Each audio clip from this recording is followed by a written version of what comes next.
Let's review the definitions. Case management is a process for assessing the client's total situation and addressing the needs and problems that are found. Case management is to improve the quality of life of the client. Case management does not just focus on one area, but on many issues at once. The purpose of case management is to prevent current problems from growing worse. The tasks of case management, APLM, I remember it by the palm trees, although with mixed up spelling, assessment, planning, linking, monitoring. This is the correct order too. You will conduct an assessment first, then plan for services, then link for services and agencies, and then be sure to monitor and follow up.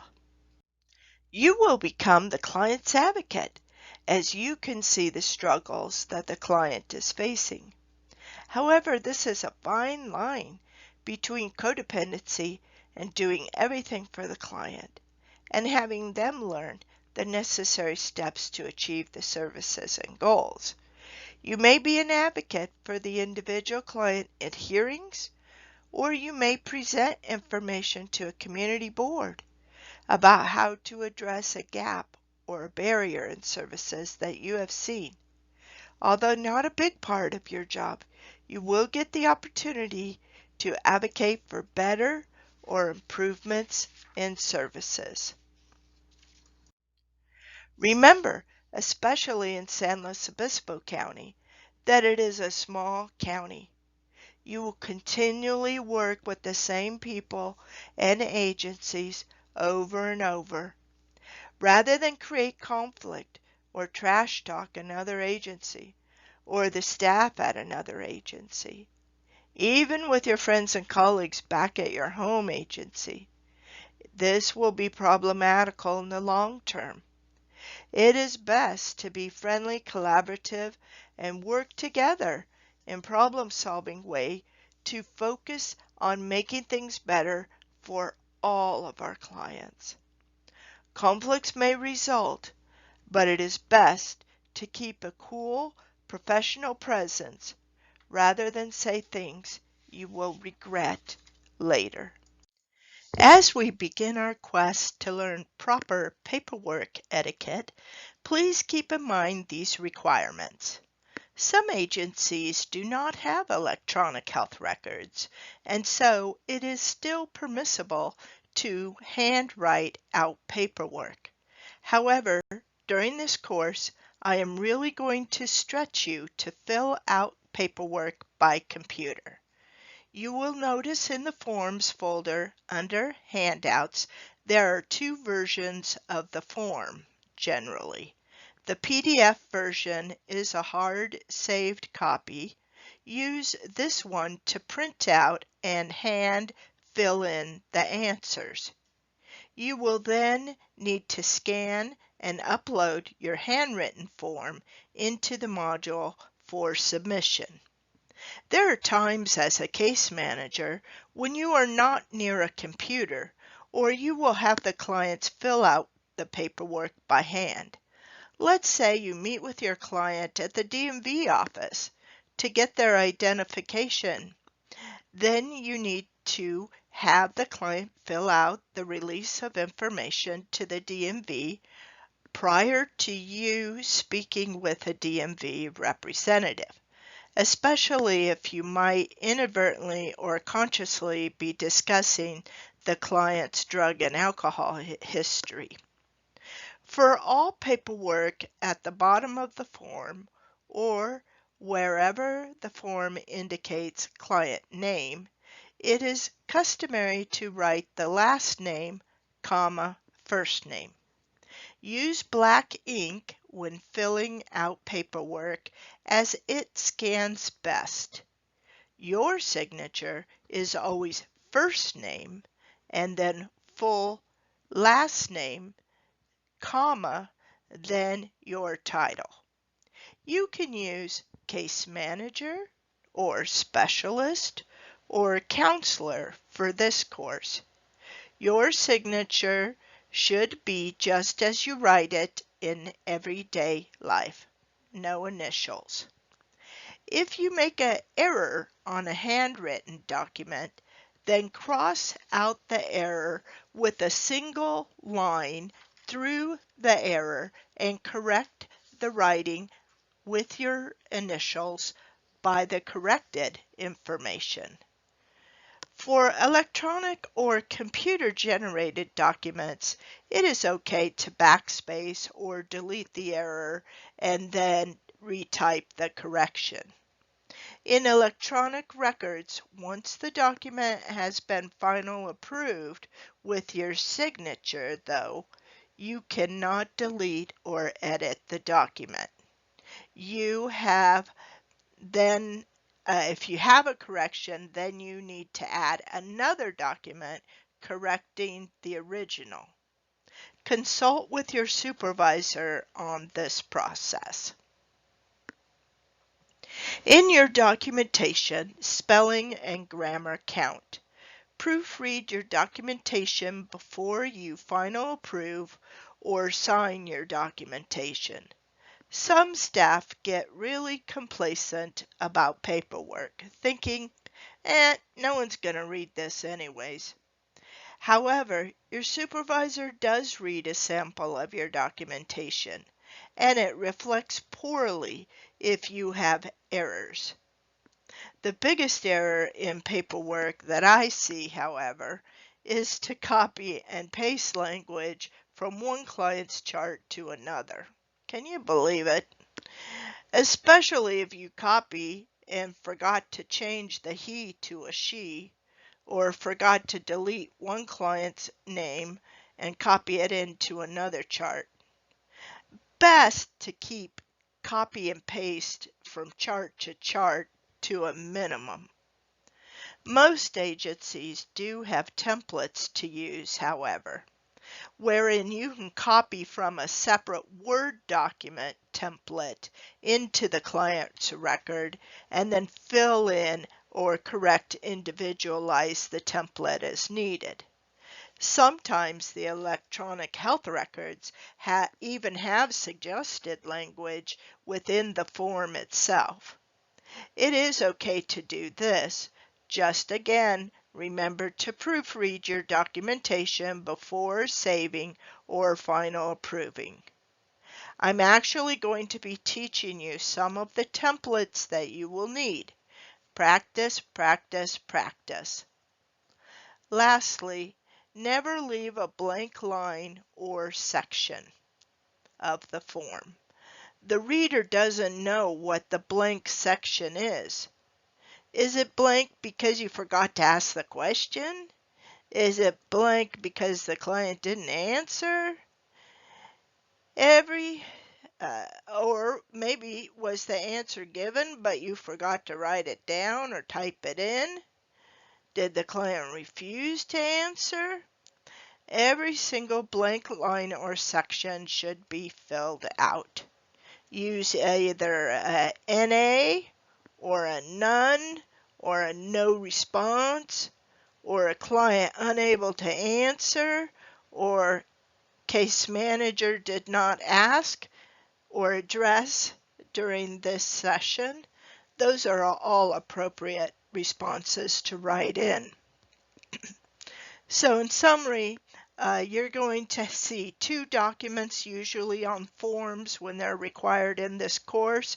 One is a PDF version, and unless you have Adobe, it will be hard to use that version to fill out by computer. So in that case, you'll see the Word document is also available. Use that one to fill out via your computer. You will get to practice these paperwork skills even starting this first week with your written referral form. If you already know your client's made-up name, use it and you can have this as part of your client file.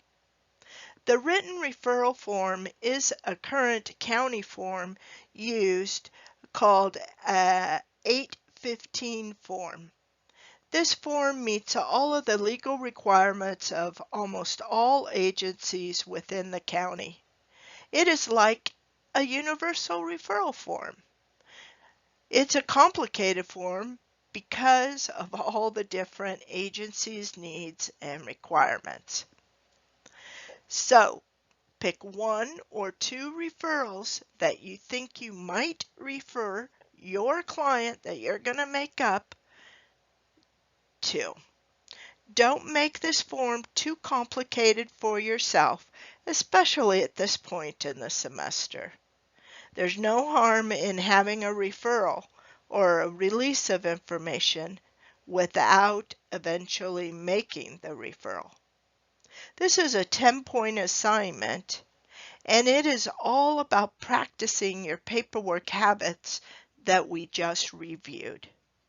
Submit your referral form in the separate assignment module.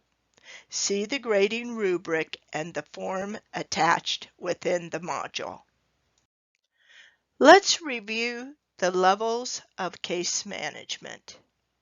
The administrative case management, an example of this is bench probation.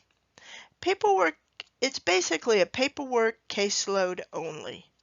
You really don't meet with the client unless there's a problem. Resource coordination. This is where you are giving information about resources, but you really don't carry a caseload.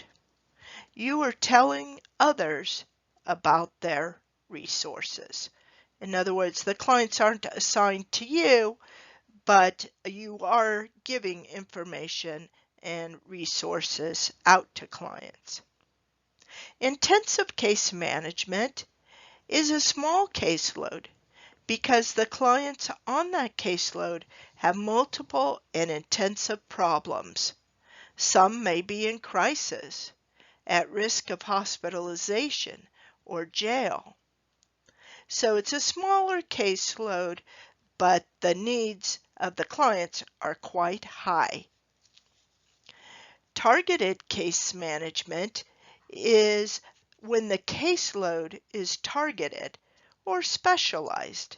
In other words, an example is those clients who need housing go on to your caseload because you're the housing, that's your target, the housing case manager. And then when they get into housing, and then they go on to another case manager's caseload. Another example would be under targeted case management would be that you get all of the youth clients or all of the drug-involved clients because you have specialized knowledge in those areas. Blended case management is really probably the most common, and it is a total caseload with a variety of clients, with a variety of needs, and a variety of severity. You keep the same clients for the duration of the time that they are in case management. So you are always that client's case manager. Sometimes that client will go into crisis and you'll need to know that.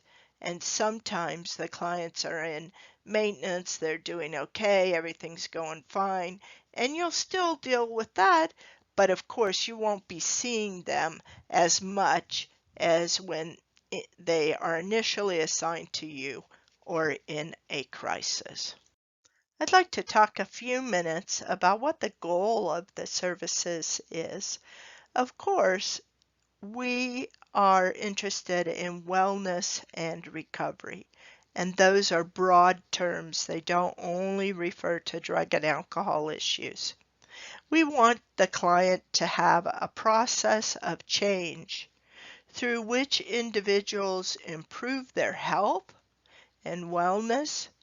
They live a self-directed life and strive to reach their full potential. There are 4 dimensions of recovery. Do they have good health? Do they have a home or a place that they can call their own? Do they have purpose in their life? That can be a job or a volunteer work or that kind of thing. And do they have a sense of community?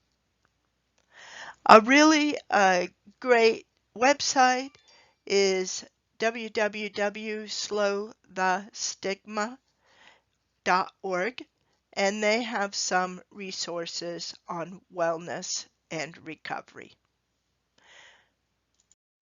Here listed are the 10 guiding principles of wellness and recovery.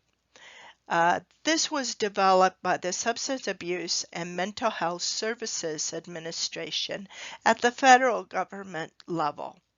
So not only those 4 dimensions of recovery are important, but then having these 10 guiding principles. And there is more information on the official definitions of wellness and recovery in your handouts in the file menu on the left-hand side.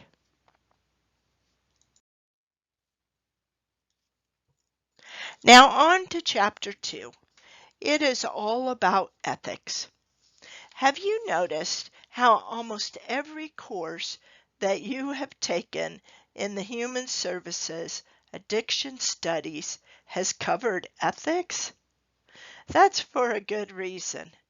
An ethics violation or a boundary crossing can have dire consequences for both you, your career, and the clients you are serving. Ethics, they are important. For the Human Services Addiction Studies course, in course 280, we are now covering over half of the course, about 15 hours of the course is on law and ethics.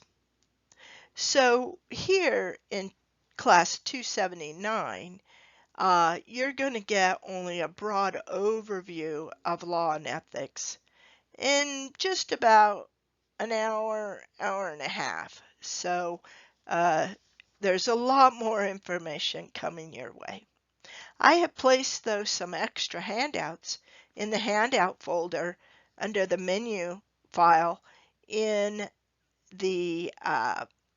addition. So if you're interested in the topic of law and ethics, see the law and ethics folder. You can also explore some of the topics more personally in your journal exploration. So there's some optional writing assignments in that folder. What are ethics? Why are they important in treatment, counseling, and case management? Shouldn't everybody do the right thing? How and why do ethics get broken? What are some of the consequences of ethics violations? These are the questions we'll be answering in tonight's lecture. Code of Ethics. It is important for you to become familiar with the Code of Ethics of your professional organization. These codes of ethics that provide broad guidelines for the members. You will need to read and become very familiar with the Code of Ethics for your organization, or pick one. You're going to look at the handouts under the files in the menu. It's under Law and Ethics, and then there's a folder under Code of Ethics. Pleading ignorance of the specifics of the ethical code of your profession is not an excuse for engaging in unethical behavior. Members of the helping professions need to make and observe the ethical code of their professional organization, and you need to make sound judgments that are within the parameters of acceptable practice.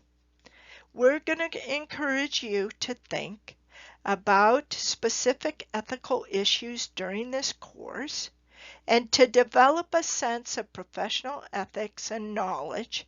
So looking at the state laws, looking at the code of ethics, so that your judgment will be based on more than just what feels right to you. What is ethical? Generally, what is ethical are represented in ethical codes. Each of the specific professions have their own specialized ethical codes. They are often required to maintain a professional status. Violations of ethical codes can result in sanctions and loss of privileges, meaning certification or licenses. You generally are going to need to take a course in law and ethics, usually required every 2 years. The specific codes of ethics are in the handouts and the files menu on the left-hand side. We'll get to those in a minute. What is moral? Moral choices have to do with culture and socialization, or religious standard of right conduct. What we feel is right. This is often tied to religion or upbringing. Moral behavior in one society may be immoral in another society. We generally feel guilt when we violate our own moral code. What is legal? The two main laws that we are talking about in this course with regards to substance use disorders are HIPAA, Health Insurance Portability and Accountability Act, and 42 CFR, also known as Section 42 in the Code of Federal Regulations, Part 2. Both are federal laws. So we're going to get to know those pretty well. There are also applicable state of California laws. There are welfare and institution codes, business and professional codes, penal codes that all cover confidentiality. There are also applicable state regulations which cover Medi-Cal, which is known as Title 22. For those that govern the driving under the influence program, that is known as Title 9 in the California Code of Regulations, or CCR.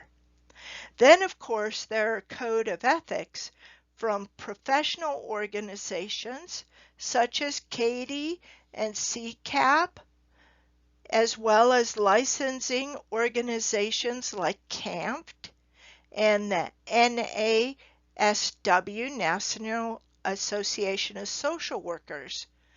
All of these codes, regulations, and laws are to be adhered to in our field. Now, how many of you think they never overlap? So, boundaries. It is very important to maintain appropriate boundaries. And some examples of appropriate boundaries that you want to maintain is starting and ending sessions on time. So if the appointment is scheduled for the whole time, then you want to be in that session then the whole time and not necessarily going over, unless of course there's a crisis.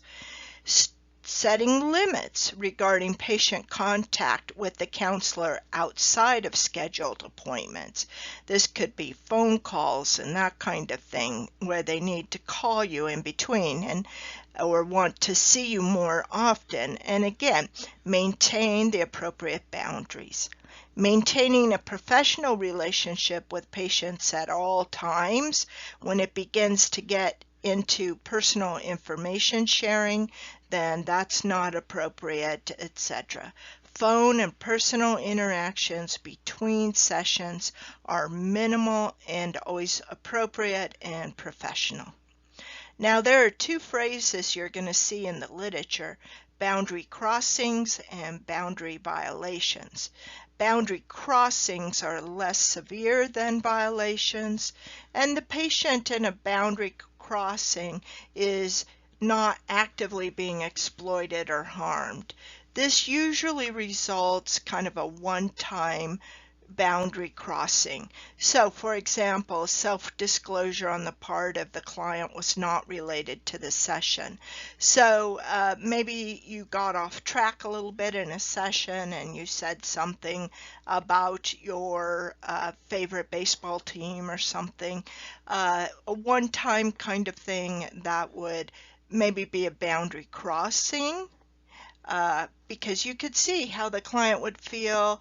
Okay, this client's sharing, this counselor is sharing a little bit more with me. I must be special. So again, one time, that's fine. Those things happen. But boundary violations where you're sharing self-serving information with the client, or the client over-identifies with you. So, for example, you notice that the client really likes the LA Dodgers. Will stay with the baseball theme of self-disclosure. And so you talk about the LA Dodgers and how much you love it, but you've never been to a game and those kinds of things. And then all of a sudden the client, begins to tell you, more about the Dodgers, or thinks, hey, maybe this counselor would want to go to a game with me, those kinds of things. And then sure enough, it slips over into friendships or something else. So again, boundary violations when you engage in a dual relationship or you have special favors with clients, that's where the boundary violations happen. One time on a boundary crossing, you would have noticed and paid attention to that and not kept going with that topic, for example. Gifts from clients. Well, it is best to avoid accepting gifts from clients. Sometimes clients give gifts with the expectation of receiving special consideration in the future. Sometimes, however, they are given out of gratitude and a need to always stop being on the receiving end. So, obviously, there's different types of gifts that you may get from clients or be offered by clients. So really plan ahead and think about how you are going to do this. So let me give you some examples. A client finishes their treatment and they have gratitude towards you and they give you a thank you card or a thank you note. What should you do with that? It's less than $2, a thank you card. They say how grateful they are, etc. So what are you going to do with that? Give it back? Accept it? Anyway, I'm going to come back to that. Another example, homemade baked goods from a client. Okay, so they made some cookies, they bring them in and say, hey, I know you love chocolate chip cookies, here are some that I made. And I didn't necessarily make them for you, but I had some extras. Okay. How about a box of vegetables from a client's garden? Now it's a pretty big box. It's like a case, so there's a little bit more money invested there. Again, how about a token of the client's appreciation at the end of treatment? Let's say it's small, under $10, but it's a gift card. What would you do with that? A token of jewelry. Now it's starting to get up there a little bit.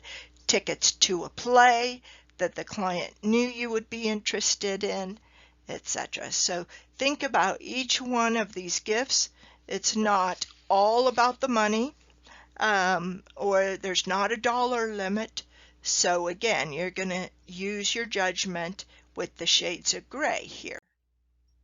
If you decide to accept a gift from a client, no matter how much, then you would document this and how you responded. Okay, so for example, let's say that case of vegetables. You're feeling like, okay, the client brought it in. It's going to go to waste if they don't give it to you. But then you decide, okay, I'll accept the case of vegetables, but I'm going to place them in the agency break room for all of the staff to enjoy. And you would actually tell the client that. You're going to tell them that that's what you're going to do so that all of the other staff can enjoy it, who have worked on, with you during the time that you were here. And this would decrease then the one-to-one special expectation. You would document this into the client's record so that should any questions come about later, you will have a signed, dated, and time-stamped record of what happened and how you handled it. So always accept a gift on behalf of the entire agency rather than a personal gift to you. Although be really aware that accepting gifts at all can pose a conflict of interest. Now again, going back to the other slide, you're not going to accept a gift of jewelry on behalf of the whole agency. So again, that you would have to decline. A card, of course, maybe you could do it, but again, remember it's signed by the client and you have client confidentiality. So there are different ways to handle those. I'm going to leave you to think about how you would handle those situations. Dual relationships. Some other examples of dual relationship, for example, is providing therapy to other staff. So you have a relationship with the staff person, but the staff person is also your client. Or let's say you make referrals to your own or your family or friends' businesses. Now you have a dual relationship. Bartering is always a dual relationship, and conflicts of interest can result. A dual relationship is an example of where the counselor has two different relationships with their client. So I am the client's counselor, but the client is also my sister-in-law. Okay, so I have a sister-in-law relationship and a counselor relationship. That is called a dual relationship.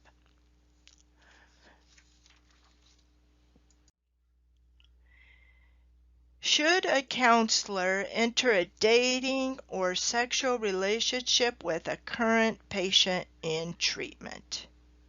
The ethical codes of all helping professions forbid this. So the answer is no. No, no, no. We said this in the beginning. No. Is such a relationship okay 2 weeks after treatment has ended? You wrapped everything up. It's all good. The answer is no. 2 weeks afterwards, no. Well, what about 6 months later? What about a year later? What about 2 years later? And you see the person, you run into the person, and you see that they're maintaining their recovery, and now you have this attraction. Is that avoidable? Unavoidable. Is it ever okay to have sexual or romantic relationships with former clients? Consider the transference phenomena. That's where the client has feelings towards you. Does that ever disappear, or does it remain forever? Can the helper-helpee relationship be neutralized by time and insight so that the counselor is perceived as just one more person and is not expected to be a parent, caretaker, and expert? When a client discloses sexual contact with another counselor, so the client comes in, they're your counselor, and they say, the reason I stopped seeing Joe was, he tried to date me, asked me out, then the counselor who hears the disclosure is required by law to provide the client with a copy of the brochure, which is titled Professional Therapy Never Includes Sex. This brochure is under your files menu under Law and Ethics. It's also available at www.dca.ca.gov under Forms and Publications. You are also required by law to discuss this and to inform the client that in fact that was unethical and wrong. And if you don't provide that brochure and you don't discuss it with the client, then you too can be charged with an ethics violation of unprofessional conduct. So again, you can't let your colleagues off the hook. You need to take action even in that case, and of course within your own self you will never have a sexual or romantic relationship. There's always a power differential between you and your client. One person is the helper with all of the answers and resources, while the other person has all of the problems. This power differential can be very subtle, but it will always exist in a counseling relationship. Sometimes the client can take advantage of this, and sometimes it is the helper that can take advantage of the power differential. Professional competence. You have an obligation to continue to remain current of new developments in our field, and you do that through continuing education and work experiences. You seek out appropriate supervision if a course of action is unclear.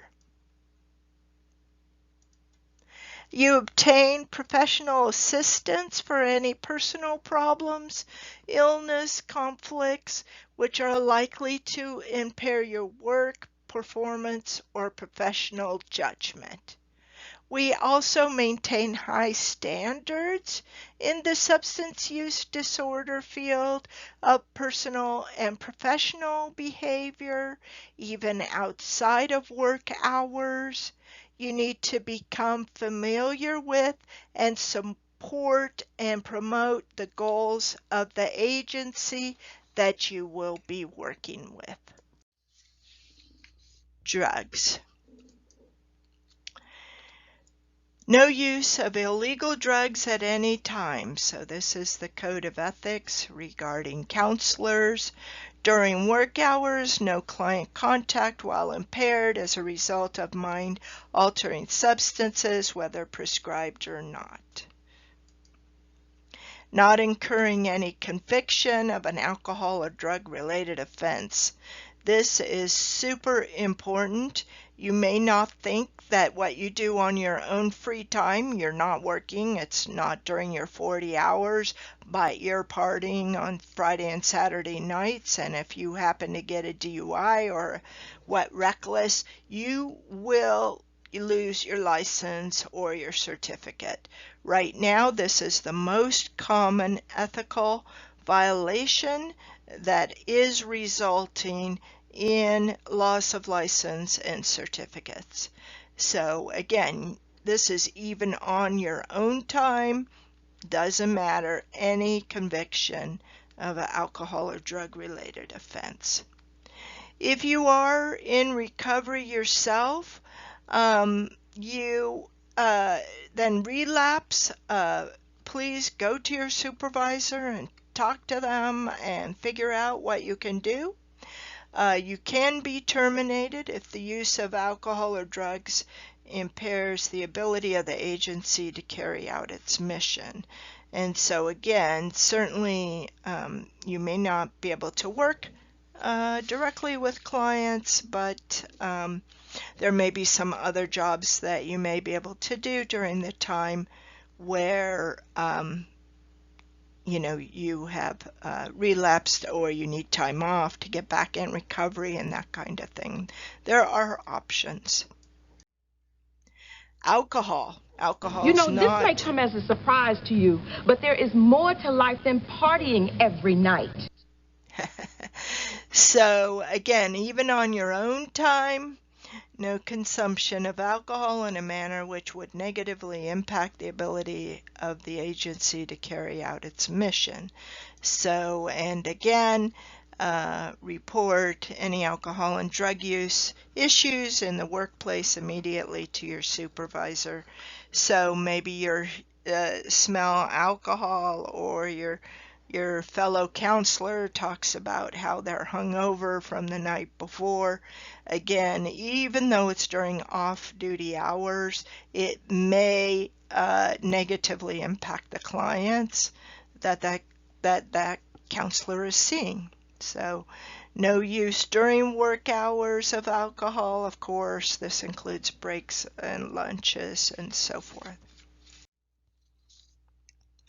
One of the more difficult situations that you will work with is when you observe a coworker, a fellow student, or even a supervisor impaired.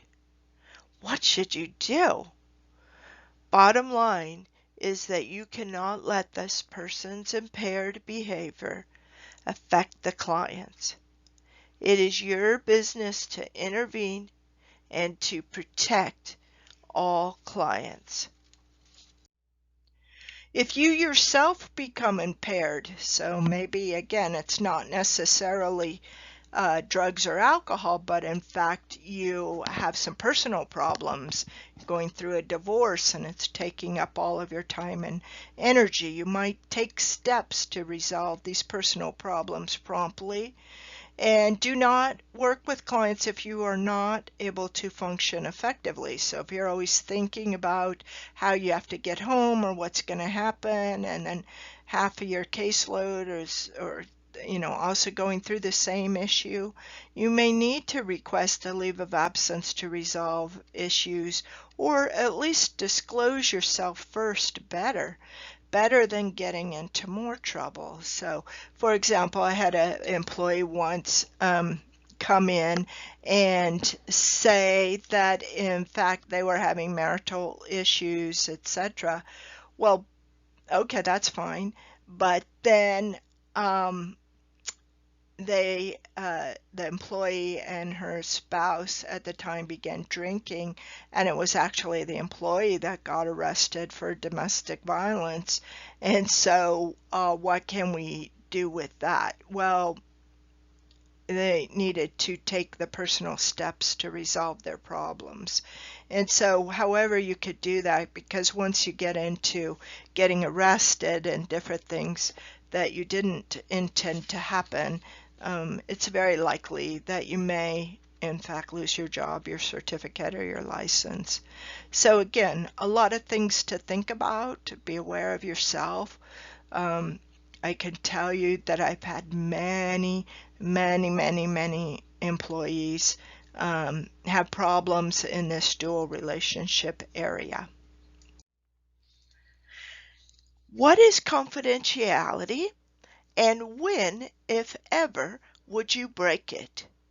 This is a very common interview question for human services agencies. Have your spiel ready to go. Practice it now. What is confidentiality, and when, if ever, would you break it?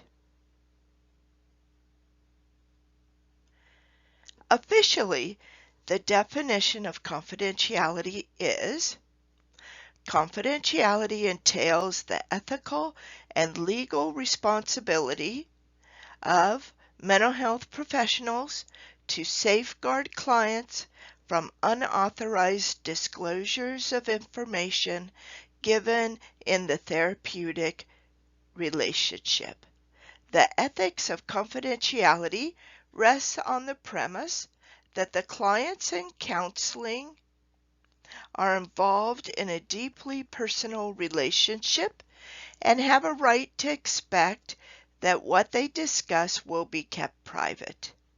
It is necessary to encourage the clients to develop the trust needed for full disclosure. No genuine therapy can occur unless the client trusts that what they say is confidential. The legislature or the law has decided that a greater public good results from protecting client communication than from making client disclosures fully discoverable in a legal proceeding. But there are exceptions, and we'll get to that later. Employees must abide by the federal regulations 42 CFR and HIPAA governing client confidentiality, being aware that a violation of confidentiality can result in a fine, criminal prosecution, loss of licensure, certificate, or other disciplinary action. Name some of the things that you will need to do to protect confidentiality. Well, client files and case materials should be handled, discussed, and stored in ways that maintain confidentiality, including the locking of file cabinets that house client information and shredding of documents. Do not discuss cases unless the person has a need to know. Shred documents. Don't discuss clients in a hallway. Protect your notes and your documentation. Computer screens. In view of the clients, be sure to turn the computer screen so that they can't see other clients' names. Put away all the materials at night and when clients come into your office for sessions. What about emails? We will learn to fill out a release of information, ROI, or consent forms to release information this week and again later in the course. Anytime you want to make a referral or to do follow-up or monitoring, you need to have a release of information form filled out. The two things, the referral and the release, always go together. Now, there are 4 big exceptions to confidentiality. So this would be part of your interview question. 4 big exceptions. Harm to self, like suicide. Harm to others, like homicide or threats. Child abuse reporting. And number 4, elder abuse and dependent adult abuse reporting. Those are the 4 big exceptions to confidentiality: harm to self, harm to others, child abuse, and elder abuse. Now, there are other reasons that you can break confidentiality. For example, you may be working on a team, and all of the team members need to agree what is a need to know. Drug use, criminal activity, general progress. Puts the team and the program at risk if you don't share information. The best practice, of course, is to have the client report themselves to court or probation or child welfare. or their employer. In early treatment, the most important thing is for the client to learn honesty. It is more important to learn to tell the truth than it is to even stay clean. Because in the long term, if the client is honest, then they will eventually learn to stay clean. Always inform a program supervisor as soon as possible anytime you have to go outside to report an incident. So for example, when you file a child abuse report, you're going outside the agency, you would notify your supervisor as soon as possible. During the first interview, which is going to be one of your video demonstrations coming up, you will conduct the informed consent talk and have your client fill out an informed consent form. This is a legal concept. Informed consent entails the client's ability to act freely in making rational decisions. The requirements for informed consent are listed on the slide.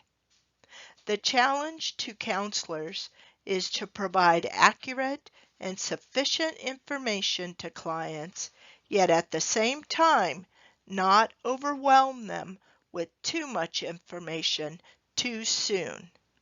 Thus, informed consent can best be viewed as an ongoing process during the early course of therapy or treatment that is aimed at increasing the range of choices and the responsibility of the client as an active therapeutic partner. In the Files menu on the left-hand side of the navigation, you will find the Files and then select Ethics. Here are the actual code of ethics from many organizations.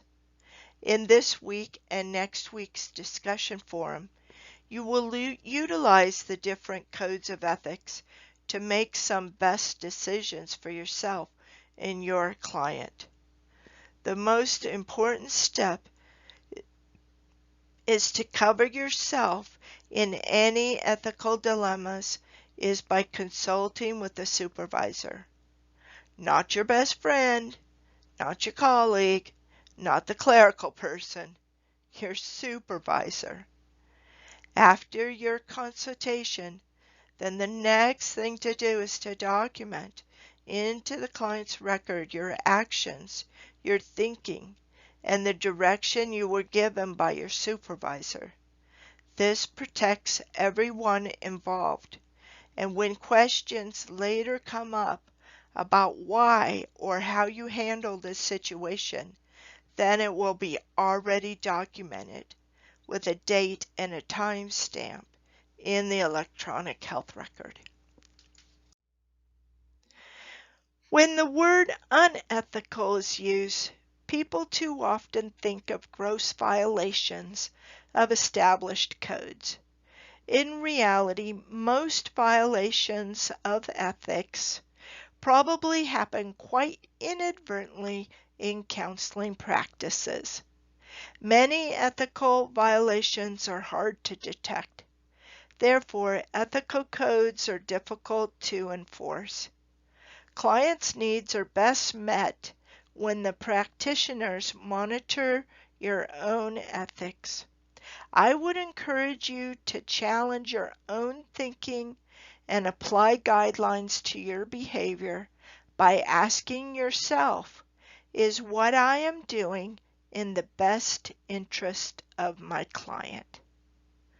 Clinicians can improve their understanding of ethical dilemmas by reading articles, books on ethics, obtaining continuing education credits in ethics, which are now required in several addiction disciplines, seeking supervision from clinicians with more experience and wisdom, consulting ethics consultants, committees, attorneys, or professional associations. The ethical violations can have severe consequences, such as fines and fees. You could be arrested and convicted on criminal charges and jail time. You could have sanctions on your license or your certificate. You could even lose your license and your certificate, and thus your livelihood and your employment. You would not be able to do your work anymore. You could also face a civil lawsuit. So being aware of law and ethics is pretty important, and I want to keep you out of trouble and some more opportunities to work with ethics and to be sure that you really understand the complexity of different ethical dilemmas. Review pages 72 to 75 in your textbook to further understand how complex and how many shades of gray there are in ethical decision making. It's not really, most of the time, black and white. So consider your actions and document that thinking process and your actions in your client's chart.